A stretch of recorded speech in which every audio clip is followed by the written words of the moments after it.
Καλώς ήρθατε στη Γενική Διεύθυνση Μεταφορών και Επικοινωνιών της Περιφέρειας Κεντρικής Μακεδονίας. Για να ανανεώσετε την άδεια οδήγησή σας, η διαδικασία είναι πολύ απλή.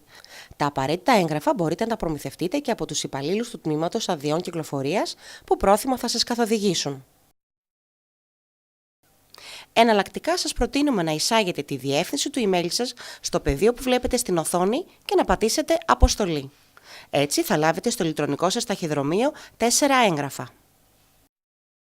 Αίτηση υπεύθυνη δήλωση, έντυπο Α6 του Υπουργείου Μεταφορών.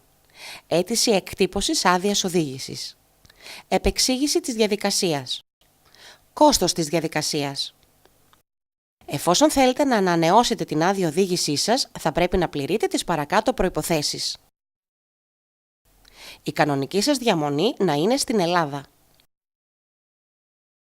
Να είστε κάτοχος άδειας οδήγησης ευρωπαϊκού κράτους.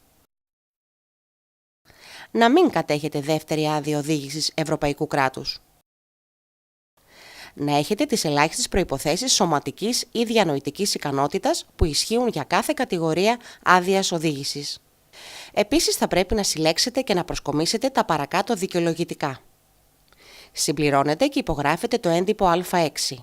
Μπορείτε να το προμηθευτείτε είτε από το Τμήμα Αδειών Οδήγησης της Διεύθυνσης Μεταφορών και Επικοινωνιών, είτε στο site της Περιφέρειας Κεντρικής Μακεδονίας. Εάν έχετε ήδη εισάγει το email σας, τότε η αίτηση βρίσκεται στο ηλεκτρονικό σας ταχυδρομείο. Επίσης, συμπληρώνετε την αίτηση εκτύπωσης. Επικυρωμένο φωτοαντίγραφο αστυνομικής ταυτότητας ή διαβατηρίου. Αποδεικτικό Δημοσίου Ταμείου για την ίσπραξη παγίου τέλους χαρτοσύμου και εισφορών υπέρ τρίτων. Το παράβολο αυτό το προμηθεύεστε από οποιαδήποτε ΔΟΗ. Από τη ΔΟΗ επίσης θα παραλάβετε και παράβολο για την εκτύπωση του διπλώματος.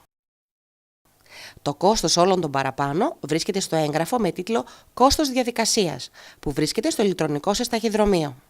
Φωτοαντίγραφο κατεχόμενης άδειας οδήγησης ή την κατεχόμενη άδεια οδήγησης εφόσον έχει λήξει. Εάν ο ενδιαφερόμενος δεν είναι Έλληνας πολίτης, θα χρειαστεί επίσης επικυρωμένο φωτοαντίγραφο της ισχύουσας άδειας διαμονής ή παραμονής ή άλλου ισοδύναμου εγγράφου.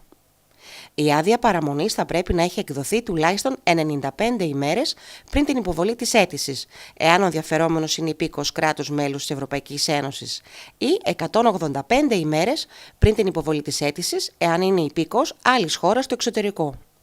Η άδεια θα πρέπει να εξακολουθεί να ισχύει μέχρι και την ημέρα παραλαβής της ελληνικής άδειας οδήγησης. 3 πρόσφατες φωτογραφίες τύπου διαβατηρίου. Η μία παραδίδεται στην Οικία Διεύθυνση Μεταφορών και Επικοινωνιών και οι άλλες 2 επισυνάπτονται στα πιστοποιητικά υγείας.